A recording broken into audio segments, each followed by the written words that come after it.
안녕하세요. 저는 40대 후반의 한 여자입니다.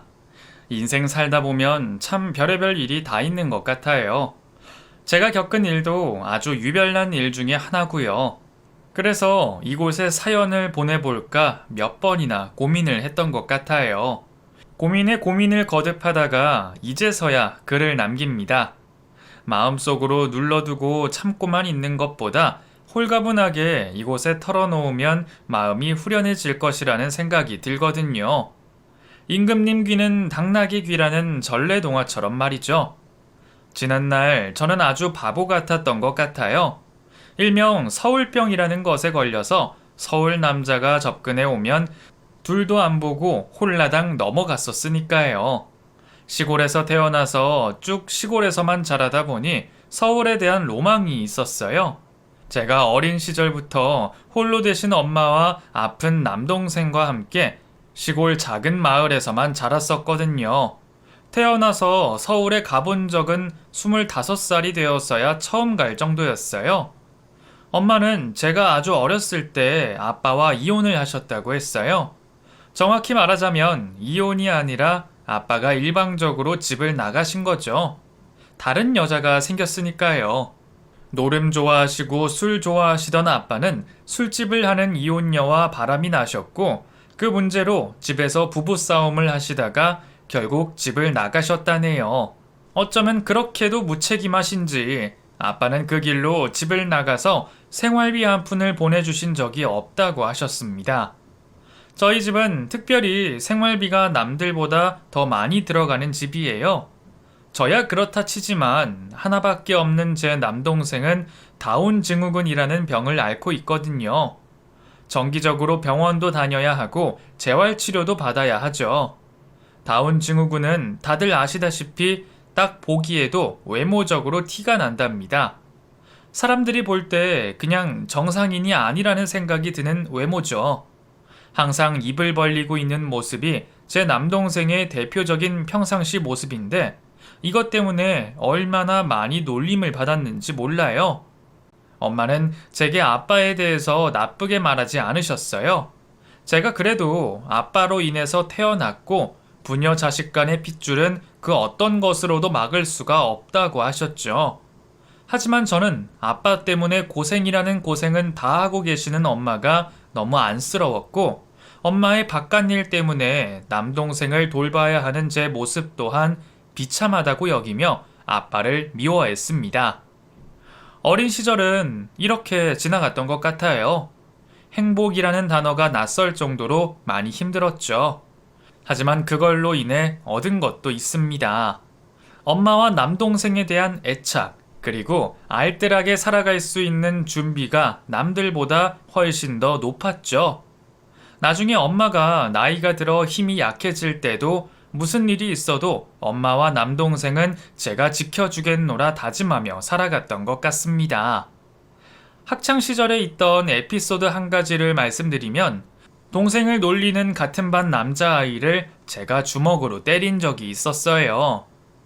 야, 저 바보 누나 또 온다. 야, 네 바보 동생 잘 있냐? 뭐? 바보 아니야. 다운 증후군이라고. 이건 병이야. 태어날 때부터 이렇게 태어난 병이라고. 바보 아니라고. 아, 그러니까 그게 바보야. 입 다물라 그래. 입에 팔이랑 목이 다 들어간다고. 안 그러냐 얘들아? 키도 작고 까불거리는 같은 반의 남자친구는 몇 번이나 제 동생을 나쁘게 얘기했었어요. 참고 넘기는 것도 한두 번이지. 저는 더 이상은 참지 못하고 있는 힘껏 힘을 주어 주먹으로 그 친구의 얼굴을 때려버렸습니다. 제가 여자치고 꽤나 키도 컸고 덩치도 좋았었거든요. 저보다도 키도 작고 덩치가 작은 그 남자아이를 때리는 건 그렇게 어려운 일이 아니었었죠. 반 친구들이 모두 달려들어 저와 그 친구를 말렸고 결국 담임 선생님께 불려갔습니다. 선생님은 굉장히 인간적이시고 합리적인 분이셨는데 오히려 그 친구를 나무라시더라고요. 아, 선생님 저 억울해요. 아, 제가 저 때렸다고요. 저는 말밖에 안 했는데 제가 저를 주먹으로. 물론 어떤 상황에서도 폭행은 용납되지 않는다. 하지만 언어 폭행을 주기적으로 한 네 잘못이 더 크다고 생각해. 장애인은 우리가 놀려야 할 사람이 아니라 지켜주어야 할 대상자라고. 선생님 덕분에 저는 마음이 아주 든든해졌어요. 어떻게 말로 표현을 해야 할지 모를 정도로 벅찬 감동을 느꼈고, 그때부터 저는 다른 사람이 뭐라고 해도 선생님의 말씀을 기억하면서 제 동생에게 든든한 울타리가 되어 주어야 한다고 생각했습니다. 그 어떤 사람한테서라도 말이죠. 그렇게 힘든 생활을 살면서 고등학교까지 마치고 저는 집에서 멀지 않은 곳에 있는 공장에 취직을 했어요. 많은 돈은 아니었지만 하루라도 빨리 돈을 벌어 엄마에게 생활비를 보태드리는 것이 제가 할 수 있는 최선의 방법이었죠. 남동생도 장애를 갖고 있지만 그 정도가 아주 많이 심한 편은 아니었는지라 일반 학교에서 수업을 받고 복지관과 재활센터를 다니면서 부족한 부분을 메꾸는 생활을 했습니다. 엄마는 일을 하시면서도 틈틈이 집안에 필요한 농산물을 직접 기르셨었는데 저희 집 땅이 좋긴 한가 봐요. 남들 다 잘 안 되는 농사도 저희 엄마의 손길만 거치면 정말 잘 되었으니까요. 엄마는 동네에서도 알아주는 살림꾼이셨는데 특히나 김장을 하실 때 김치속을 기가 막히게 만드셨어요. 동네에서 김장을 할 때면 저희 엄마에게 도와달라고 손을 내미시는데 진짜 엄마 몸이 하나라서 아쉬울 정도였다니까요. 그 덕분에 저와 동생은 맛있는 보쌈 고기도 얻어먹고 동네 아주머니들에게 용돈도 받고 했던 기억도 납니다. 그러던 어느 날 저는 조금 더 큰 도시로 나가게 되었어요. 다니고 있던 공장에서 새로 오픈한 공장에 일할 사람이 필요하다며 저보고 가면 어떻겠냐고 하시더라고요. 제가 워낙에 꼼꼼하기도 하고 일도 잘했거든요. 아참, 그리고 키도 크고 체격도 좋은 편이었어요. 여자지만 웬만한 무거운 것도 불끈불끈 들고 하니까 사장님은 이런 제가 새롭게 오픈하는 공장에 꼭 필요하다고 여기셨나 봐요. 숙식 제공에 월급도 더 많이 주신다고 하시니 저는 그 공장을 선택할 수밖에 없었습니다. 어려운 형편에 조금이라도 더 돈을 준다고 하니 혹할 수밖에요. 그리고 그곳에서 친해지게 된 한 언니를 만났고 그 언니의 소개로 서울이라는 낯선 곳에 가서 소개팅을 해보기도 했었죠. 그 언니는 무조건 사람은 큰 물에서 놀아야 한다면서 저를 데리고 주말마다 서울로 올라갔고 그곳의 낯선 생활들을 경험하게 해주었어요. 짙은 화장도 해보았고 짧은 치마도 난생 처음 입어보게 된 것 같아요. 그렇게 몇 번 하다 보니 술집 같은 곳에서 다른 자리에 앉아있던 남자도 만나게 되더라고요. 합석이라는 것을 하게 되었는데 한 남자가 제게 작업을 걸었어요. 몇 살이에요? 난 그쪽 같은 스타일 딱 좋아해요. 네? 아, 저 26이에요. 저랑 4살 차이네요. 궁합도 안 본다는 4살. 이 초면에 이상하게 보일지 모르겠지만 전 그냥 그쪽 같은 스타일이 제 이상형이라 말씀드린 것뿐이에요. 저 이상한 놈 아닙니다. 멋쩍게 웃어 보이며 제가 이상형이라고 말을 하던 그 남자는 허연 피부에 키도 크고 좀 귀여운 스타일이긴 했는데 영 매가리가 없어 보이더라고요. 처음에는 정말 그 남자에게 아무런 관심도 없었는데 점점 시간이 지나면서 이상하게 그 남자에게 끌리는 저를 발견하게 되었어요. 제 연락처를 알아내어 매일같이 연락을 해오고 보고 싶다는 표현을 서스럼 없이 하던 그 남자는 홀어머니와 살고 있는 백수였습니다. 좋은 직장에 취업을 했었다가 지금 잠시 재취업을 위해 쉬고 있다고 하던 그 남자는 엄마에게 용돈을 타서 쓴다는 말을 하더군요. 그렇게 찌질이인 30살 그 남자가 저는 뭐가 좋다고 먹을 것을 사다 나르고 때로는 용돈까지 쥐어주기도 했죠. 저기 오빠, 이거 받아. 이게 뭐야? 그냥 오빠 매번 엄마한테 돈 받아 쓰기도 그렇고 해서 얼마 안 되는데 그냥 차비만 해. 뭐? 야, 나 이런 거 필요 없어. 나도 돈 있다고. 괜찮아. 정말이야. 아니야, 오빠. 그래도 나 만나러 이렇게 맨날 와주고 하는데 이 정도 차비는 내가 줄 수 있지. 진한 연애를 하던 시기도 아니었는데 이 정도로 제가 했으니 나중에는 얼마나 했을지 짐작이 가실 겁니다. 그래도 꽤 괜찮은 대학을 나왔던 그 남자가 솔직히 부럽기도 했었어요. 저는 아예 대학이라는 것을 갈 수 있는 상황도 아니었었으니까요. 취업을 못하고 놀고 있어도 좋은 대학 출신이니 곧 좋은 곳에 취업할 수 있겠다고 생각했죠. 그리고 아무런 의심 없이 그 남자와의 연애를 시작하게 되었고, 저는 태어나서 처음으로 남자와 하룻밤을 보내게 되었어요. 그 남자의 사랑이 얼마나 달달하던지 마치 꿈을 꾸고 있는 것 같더라고요. 외모에는 관심도 없이 공장 작업복을 즐겨 입던 저는 남친이 생기고 난 후 본격적으로 화장이라는 것도 배우게 되었고 예쁜 옷을 사러 쇼핑도 했었습니다. 그렇다 보니 당연히 생활비를 예전처럼 많이 보내드릴 수 없는 상황이 되었어요. 엄마는 괜찮다고 하시며 저의 청춘을 마음껏 즐기라는 말씀을 하셨습니다. 딸, 우리 딸한테 남자친구가 생겼다니 정말 다 컸네, 다 컸어. 엄마, 미안해. 이번 달도 조금 모자르게 생활비 보냈어요. 에이, 그런 소리 말아라. 미안하긴. 엄마가 미안해. 늘 나랑 동생 때문에 고생하고 돈 벌어서 제대로 써보지도 못하고 집에만 다 갖다 주고. 괜찮아, 이제. 네 동생도 얼마 전에 복지관 소개로 아주 잠깐이지만 일할 수 있는 기회를 얻게 돼서 돈도 번다고. 어머, 정말이야? 엄마, 그게 정말이야? 너무 잘 됐다. 내 동생 이제 월급쟁이 된 거야? 다 컸네, 이 자식. 엄마는 이제 집안 걱정은 그만하고 저의 인생을 즐기라고 말씀하셨어요. 동생도 좋은 기회가 생겨 장애인을 고용하는 곳에 가서 일을 한다고 하시더라고요. 모든 것이 정말 잘 풀리고 있는 것만 같아 하늘 위를 걷는 것 같은 기쁨을 느꼈어요. 태어나서 이렇게 행복한 시절은 처음이라는 생각까지 들더군요. 맨날 엄마 걱정, 동생 걱정하면서 보내던 시간도 남자친구와 연애를 하며 보내니 24시간이 모자랄 정도로 재미있었죠.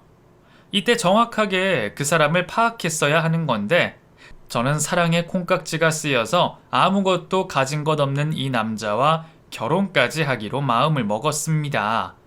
생각해보니 그 남자보다 오히려 제가 더 결혼을 하자고 했던 것 같아요. 돈이야 제가 벌고 있었고 남친도 좋은 대학을 나왔으니 좋은 곳에 취직을 하면 될 것이라 생각했습니다. 어차피 둘이 함께 살면 데이트 비용도 많이 아낄 수 있고 또 가장 중요한 건 밤마다 억지로 헤어지는 일은 안 해도 되니까요. 너무 좋은 마음에 제가 먼저 결혼을 하자고 매달렸고 조심스레 저희 집안 환경에 대해서 이야기를 했죠. 저기 오빠, 오빠도 엄마 혼자 계시잖아. 우리도 엄마 혼자 계셔. 알고 있지? 그럼 알고 있지. 넌 근데 동생 한 명 있다고 하지 않았어? 결혼 아직 안 했다면서. 그럼 어머니랑 같이 살고 있겠네. 아, 응, 맞아. 남동생이 있어. 근데 내 남동생은 조금 아파. 저기 태어날 때부터 병을 갖고 태어난 아이야. 병? 무슨 병? 저기 다운 증후군이라고 그런 병을 갖고 태어났어. 아, 그랬구나. 야, 어머니랑 네가 고생이 많았겠네. 장애인 가족 있으면 가족들이 엄청 고생하던데 나도 다음에 소개시켜줘. 남친은 제 동생에 대한 이야기를 듣고도 의외로 덤덤함을 보여주었어요. 장애인 남동생이라고 하면 조금 싫어할 수도 있을 것이라는 생각을 했거든요. 남친의 모습을 보니 더더욱 의지하고 싶은 마음이 생겼고 결혼이 빨리 하고 싶어졌어요. 그래서 가족들에게 남친을 소개시켜 주었죠. 그런데 남친은 막상 저희 집으로 가는 길 자체를 굉장히 피곤해하는 거예요. 남친은 서울에서만 자란 서울남이었고 저는 시골에서 태어나 그곳에서 20년을 넘게 산 사람이잖아요. 그 당시에 남친이 백수라 차도 없고 해서 고속버스 터미널에 가서 고속버스를 타고 또 내려서 시외버스를 갈아타서 집으로 걸어가는 그 길 내내 남친은 투덜투덜 거렸습니다. 야, 진짜 멀다. 너 이런 데서 살았어? 어떻게 이런 데서 살 수가 있냐? 아, 차를 몇 시간 탄 거야. 나 멀미할 것 같아. 머리 아파. 오빠, 괜찮아? 속 많이 안 좋아? 너 같으면 좋겠냐? 이렇게 먼 거리를 버스 타고 처음 가보는데. 아, 투덜거리는 남친을 달래서 저희 집에 도착했죠. 그런데 남친은 제 남동생을 보더니 갑자기 뭔가 불편한 표정을 짓더라고요. 엄마에게 인사를 하고 남동생에게도 인사를 했는데 최대한 제 남동생과 멀리 떨어져 앉았고 밥을 먹을 때에도 묻는 말 외에는 말을 한마디도 하지 않고 제 동생을 쳐다보려 하지도 않았죠. 저희 엄마는 시골에서 농사일을 하고 그러시는 분이라 집안 환경이 막 깔끔하거나 반찬이 화려하고 그럴 수가 없는 집인데 왠지 그 모습이 남친은 불편했나 싶었어요. 사람이 자라온 환경과 너무 다른 곳에 가면 낯선 느낌이 있잖아요. 그런데 집에 돌아가는 길에 저는 남친의 속내를 듣게 되었어요. 저기 동생 말이야. 왜 그렇게 입을 벌리고 있는 거냐? 침까지 흘리면서. 응? 그게 다운 증후군을 가진 사람들의 특징 중 하나야. 입 벌리고 있는 거. 정말. 그거 볼 때마다 밥맛 떨어져서 죽는 줄 알았잖아.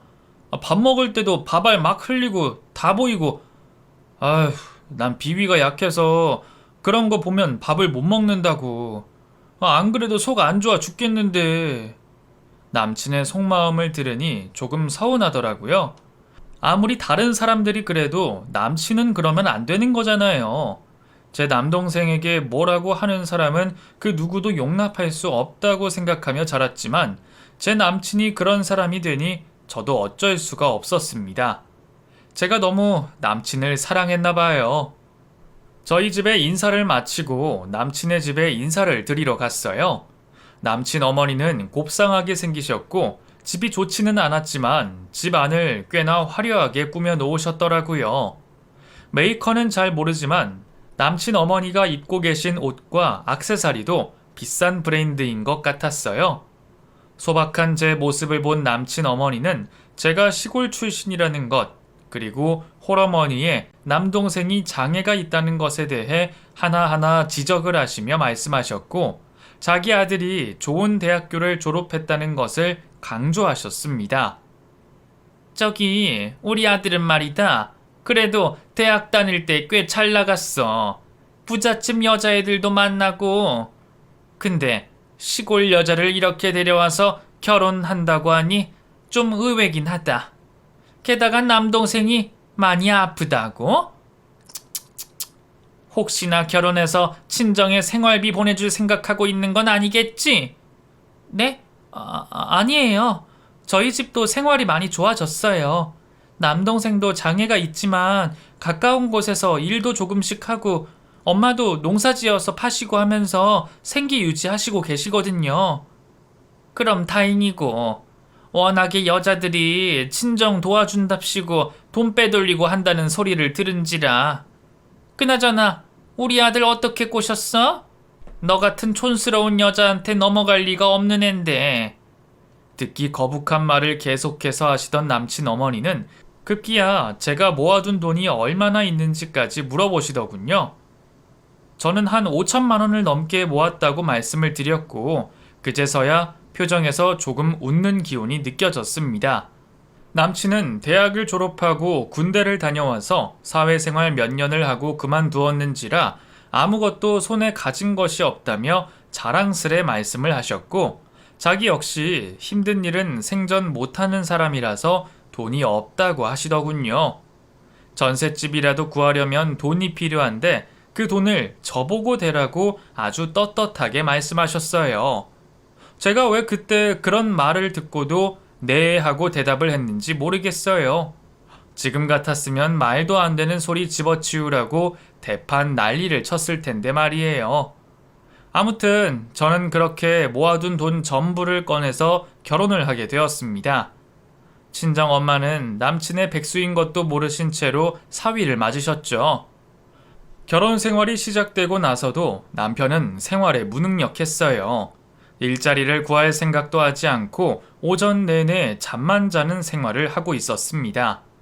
저 혼자 새벽 6시부터 일어나 준비를 하고 남편 밥까지 차려놓은 후 출근을 했고 저녁 7시가 넘어 집에 들어와 보면 설거지부터 바닥에 과자 부스러기까지 고스란히 있는 집을 치우는 것도 제 몫이었어요.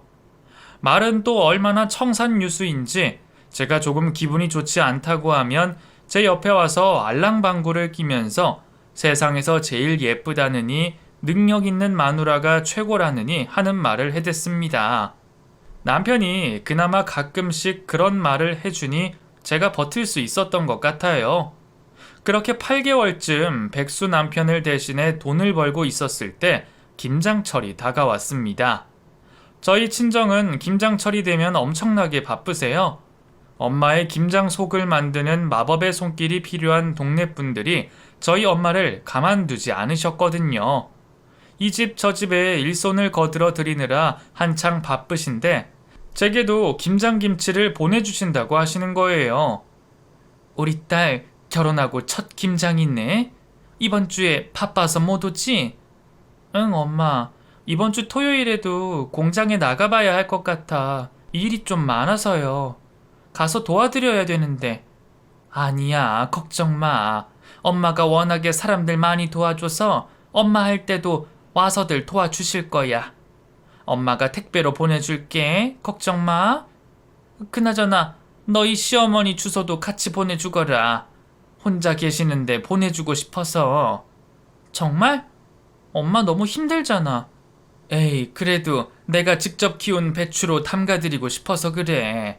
매년은 못 해드려도 첫 김장만큼은 내가 직접 해서 보내드릴래. 주소 문자로 보내줘. 친정엄마는 시모의 김장까지도 해서 보내주신다는 말씀을 하셨습니다. 시모는 김장을 하기 싫어 김치를 사서 드신다는 말을 들은 것 같아서 이번에 김치를 드리면 엄청 좋아하실 거라 생각이 들었어요. 그리고 얼마 후 제 예상대로 엄마의 김치를 드셔본 시모가 제게 전화를 했더라고요. 어머 얘, 너희 어머니 김치 정말 맛있구나. 군뱅이도 구르는 재주가 있다더니 시골 촌구석에서 살면서 또 이런 맛을 내실 줄 아신다니? 장애인 아들 보면서 어떻게 이런 것까지 다 담그신다니? 저희 엄마 김치 워낙에 유명해요. 동네에서 소문 다 났는걸요? 그러게 말이다. 예, 저기 그래서 말인데 이거 조금만 더 보내줄 수 없을까? 내가 좀 꼭 나눠주고 싶은 사람이 있어서 그런데 말이다. 시모는 김치가 맛있다는 칭찬을 하시면서 더 보내달라고 하셨어요. 마음 같아서는 엄마한테 말씀드리기도 싫었지만 그래도 시모의 말을 듣고도 모른 척 할 수가 없어 친정엄마에게 조심스레 말을 꺼냈죠. 친정엄마는 자신이 먹으려고 담가놓은 김치가 더 있다고 하시면서 바로 보내주셨고 시모는 그 김치를 받아서 여기저기 나눠주시기 바쁘셨습니다. 그래놓고 모자르다며 2달 후에 또 저희 집에 오셔서 김치를 가져가시는 거예요. 꽤 많이 보내드린 것 같은데 벌써 없어졌냐고 물었더니 시모는 역정을 내며 제게 말씀하셨죠. 예, 그렇게 아깝니? 응? 너 지금 돈 좀 번다고 유세하는 거야? 네? 어머님 그게 아니에요. 제 말은 그게 아니라. 아유, 정말 시골 촌년 며느리로 받아줬더니 이제는 나를 뭐 거지 취급을 하는 거야 뭐야? 그깟 김치 좀 가져갔다고 이런 대접을 받다니 내가 원 살다 별꼴을 다 본다. 별말도 아닌 일에 화를 내던 시모는 그 길로 집으로 가서 남편에게 말했고 그 말을 듣고 난 남편은 집안의 살림살이를 바닥으로 던지기 시작했어요. 야, 네가 돈을 벌면 얼마나 번다고 우리 엄마를 무시해? 어? 뭐라고? 당신 그게 무슨 말이야? 어머니한테 무슨 얘기를 들은 거야? 볼 것 하나도 없는 촌년, 마누라로 받아준 것만 해도 감사해야지. 어디서 그깟 김치 쪼가리 몇 개로 사람을 거지 취급을 해? 네 바보 같은 동생놈이랑 밥 먹어준 나를 생각해서라도 네가 그러면 안 되지. 뭐가 어째? 그게 지금 무슨 억지야? 여기서 내 동생 얘기가 왜 나와? 어? 김치를 하도 많이 가져가시니까 하는 말이지. 그게 그렇게 화를 낼 일이냐고. 너 돈 좀 번다고 사람 무시하는 표정이랑 말투 그거 고쳐라. 내가 조만간 좋은 데 취직하면 두고 봐. 알았어? 남편의 말에 어이가 없던 저는 집 밖으로 나가 한참을 걸었어요. 아무리 걸어도 눈물만 계속해서 나오고 집에 들어가기도 싫더라고요. 그깟 김장김치가 뭐라고 저를 이렇게 대하는 건가요? 돈 한 푼 벌지 않고 팽팽 놀고 있는 남편 먹여 살린 죄밖에 없는 저인데 말이죠. 마음 같아서는 친정에라도 홀랑 가고 싶었지만 일도 해야 하고 시간도 넉넉치 않아 마음을 억누르며 참고 또 참았습니다. 그렇게 몇 달 동안 거의 말을 안 하고 지내다시피 한 남편에게 저는 조심스럽게 말을 꺼냈죠. 저기 여보, 이제는 직장을 알아봐야 하는 거 아니야? 우리 결혼한 지도 2년이 다 돼가고 언제까지 집에 있을 수는 없잖아. 아이도 곧 생길 텐데. 아, 정말 짜증나게 하네. 야, 너 지금 나 무시하냐? 무시는 무슨 무시야. 그렇게 생각하지 마, 여보. 난 그냥 우리 가정이 앞으로 더 발전을 했으면 싶어서 하는 말이야. 내 남동생도 살아보겠다고 몇 시간씩 일하고 그러는데 당신같이 능력 있는 사람이. 아이씨, 어디서 이게 비교질이야. 야, 네 바보 동생이랑 나 비교하냐? 그 바보 같은 새끼보다 내가 더 못하다는 걸 말하고 싶은 거냐고. 아, 나 정말 열받네. 사람이 참는데도 한계가 있어. 여보, 아니야. 왜 그렇게 화를 내? 그게 아니라. 제 말을 듣고 화가 단단히 난 남편은 그 길로 시댁으로 쫄랑 갔더군요.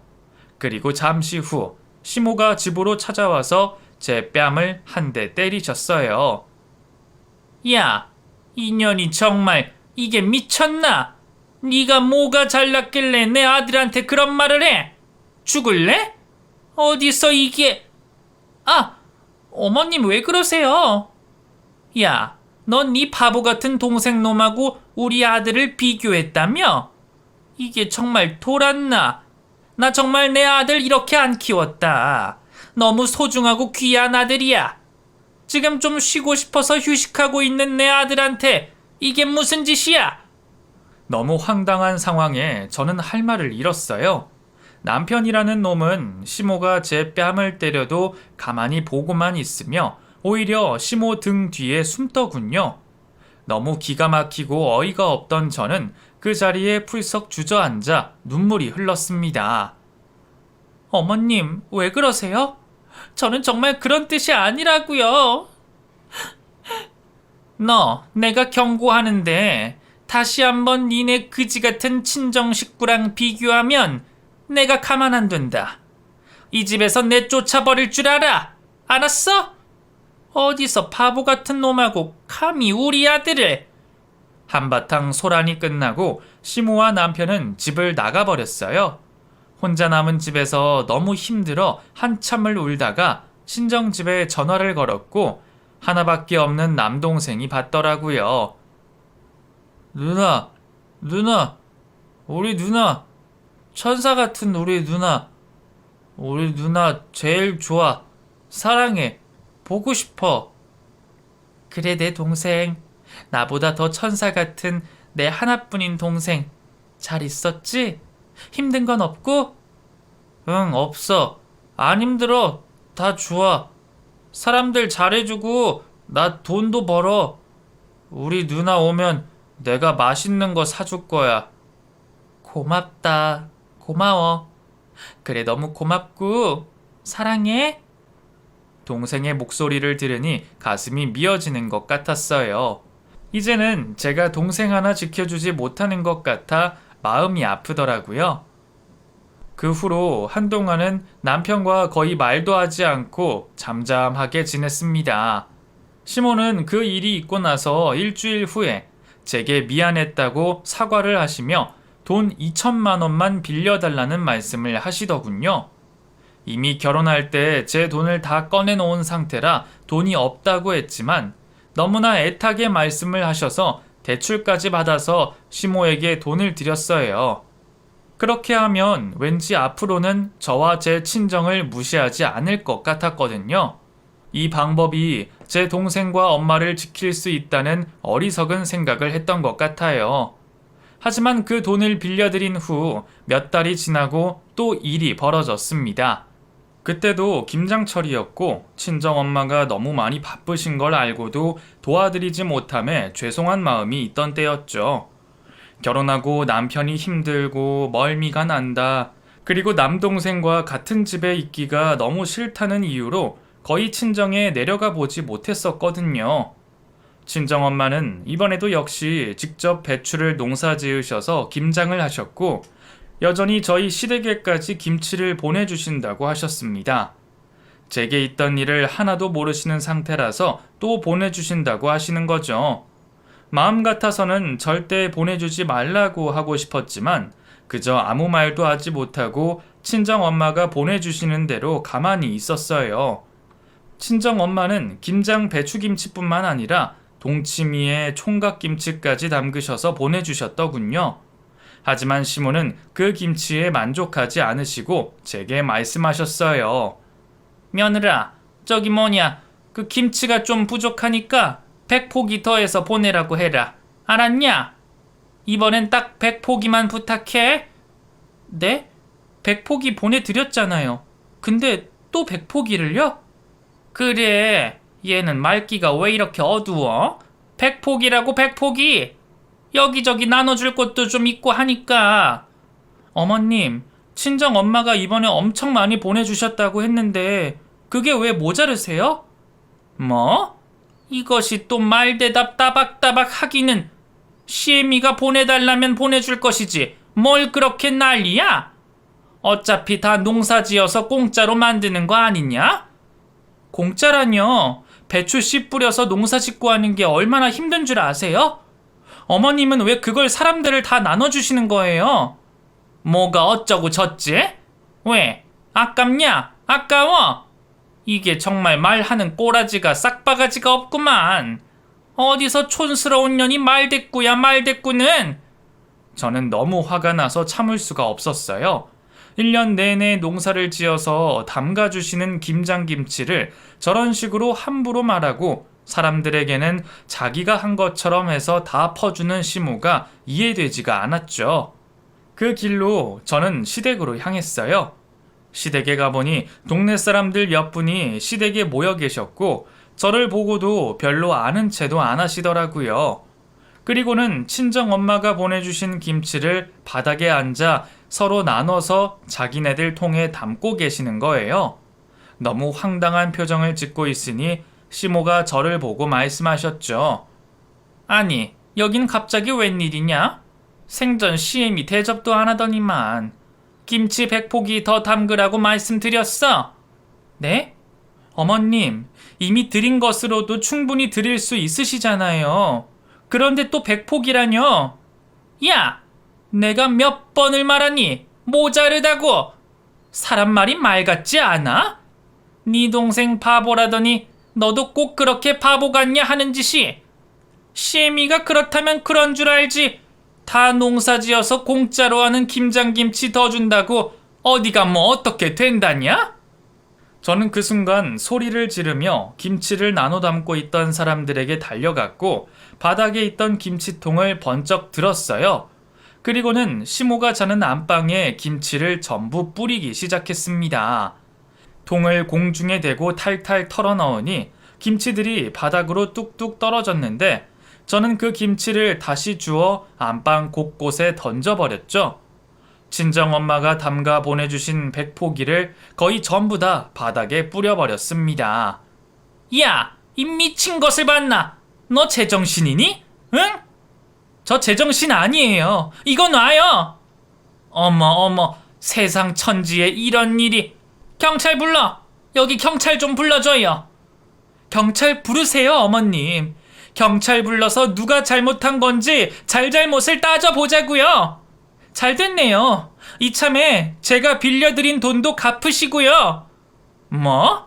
이런 미친 것이 다 있나? 야!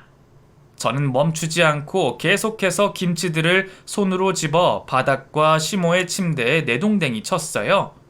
시모 집에 있던 동네 분들은 이런 저를 보고 깜짝 놀라셨고 차마 말리지도 못하시고 그저 가만히 보고만 계시더라고요.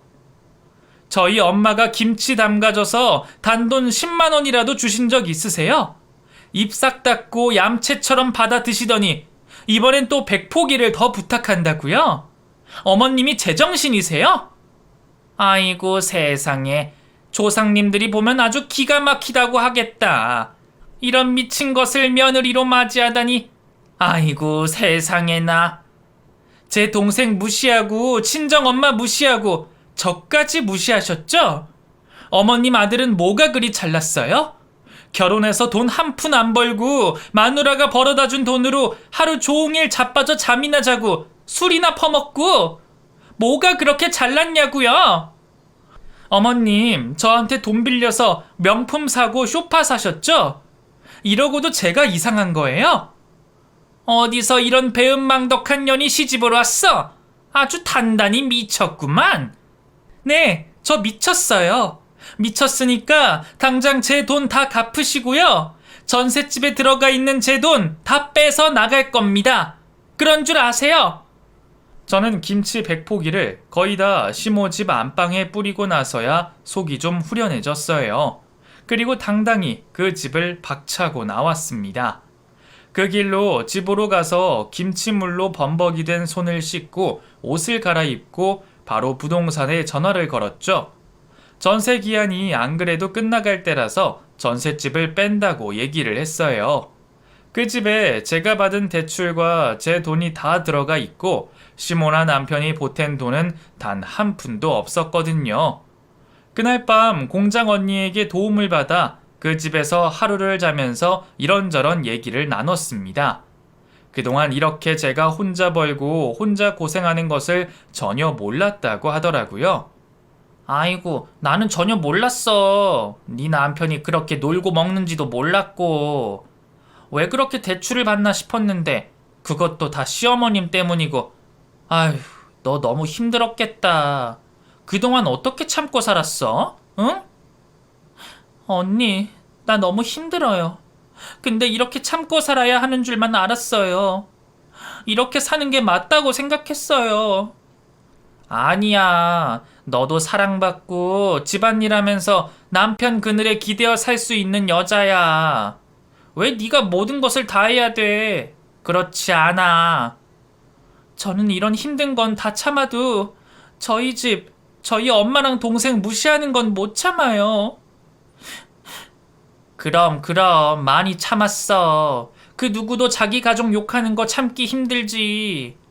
니네 시어머니랑 남편이 정말 사람들이 못됐네. 정말 못됐어. 어떻게 그렇게 다 받아먹을 거 받아먹으면서 그런 말을 할 수가 있니? 차라리 잘 됐어. 아직 애도 없으니까 얼른 새 출발해. 사람 고쳐서 쓰는 거 아니야. 네 남편이랑 시모 절대로 안 고쳐질 거라고. 이런 인간들이랑 평생 어떻게 살아. 잘 됐어. 언니, 저 혼자 잘 살 수 있을까요? 다시 시작할 수 있을까요? 뭐가 문제야? 뭐가 무서워? 너같이 일 잘하고 야무지고 돈도 잘 모으고 그런 여자가 어디 흔한 줄 아니? 너는 오히려 지금 이런 사람들하고 있는 것보다 훨씬 더 잘 될 거야. 겁먹지 마. 언니가 도와줄게. 공장 언니의 도움으로 저는 생각에 많은 변화를 할 수 있게 되었고 그렇게 이혼을 결심했어요. 그 길로 이혼 전문 변호사를 찾아갔고 제 통장에서 빠져나간 돈과 대출 금액 등을 증거로 모두 다 되돌려 받을 수 있다고 하더군요.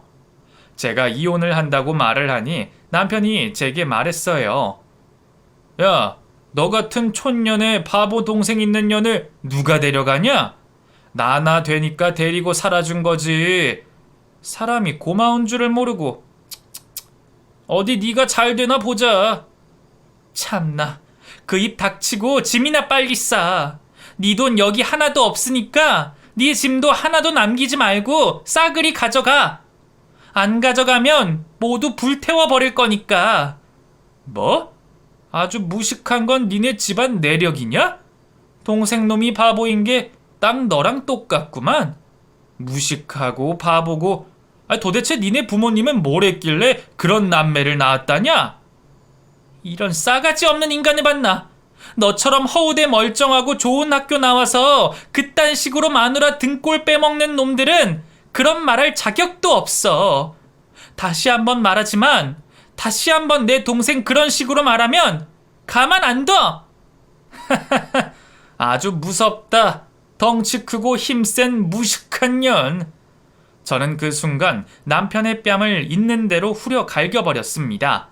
어찌나 세게 때렸는지 남편이 바닥으로 털썩 주저앉아 버리더라고요. 야, 너 죽을래? 경찰에 신고한다? 신고해, 제발. 제발 신고해라. 내가 뭐가 무섭겠냐? 네가 한 언어폭력도 폭력인 거 몰라? 나도 그럼 그거 장애인 인권고발센터에 신고할 거니까. 제가 강하게 나가니까 오히려 남편은 찍소리도 못하고 집을 나가버리더군요. 하도 기가 막히고 어이없는 상황을 겪다 보니 나중에는 헛웃음까지 나왔습니다. 얼마 후 전셋집이 빠지고 돈을 돌려받게 되었고 이혼 도장까지 찍을 수 있게 되었어요. 남편은 법원 앞에 나와서 꼬랑지를 내리며 제게 다시 한번 기회를 달라는 말을 했지만 저는 어이없는 남편의 말에 대꾸도 하지 않은 채 그대로 길을 나와버렸죠.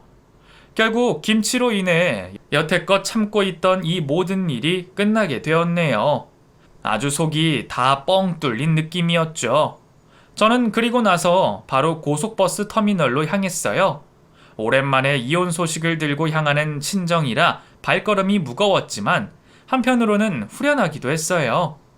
집에 도착하자마자 혼자 온 저를 보고 뭔가 이상하다는 생각을 하셨는지 친정엄마는 남편에 대해서 묻지 않으셨습니다. 천사의 웃음으로 저를 맞이하는 동생은 제가 오면 주려고 했다며 제가 좋아하는 초콜릿 하나를 준비해 놓았더군요. 누나, 이거 누나 거. 누나 좋아하는 거. 내가 월급 타서 사놨어.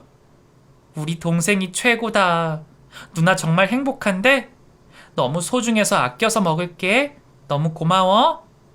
근데 매형은? 매형 싫어. 그래, 우리 동생 매형 싫지? 싫은데 누나가 좋아하는 사람이야. 그러니까 안 싫어. 아니야, 누나도 이제 매형 싫어. 그 사람 나쁜 사람이야. 누나 더 이상 매형이랑 같이 안 살아.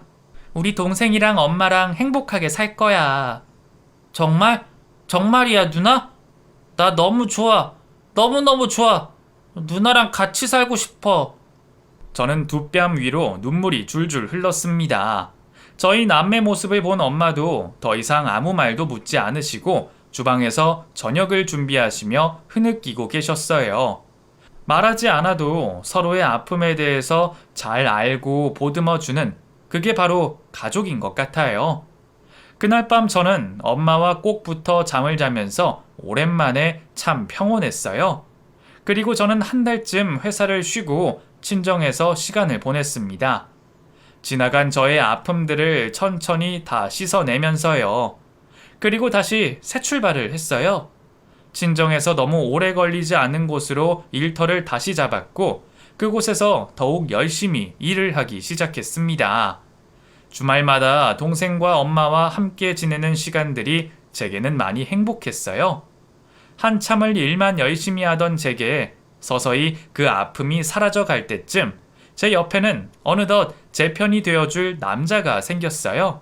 책임감 있고 성실한 이 남자는 제 동생마저도 아껴주는 그런 따뜻한 남자랍니다.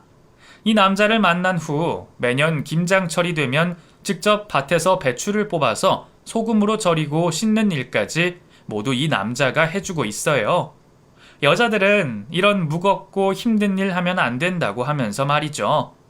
저는 이렇게 멋진 남자와 평생을 약속하고 인생 제2막을 함께하고 있어요. 아이도 한 명 낳아서 이제는 어엿한 엄마까지 됐죠. 조카를 세상에서 가장 예뻐하는 남동생을 보니 한 명 더 낳아야 하나 고민도 하며 즐겁게 지내고 있답니다. 제 아픔에 대한 이야기를 이렇게 털어놓고 나니 속이 너무 후련해요. 그냥 항상 이혼을 했다는 죄책감에 사로잡혀 있었는데 그것도 많이 사라졌고요.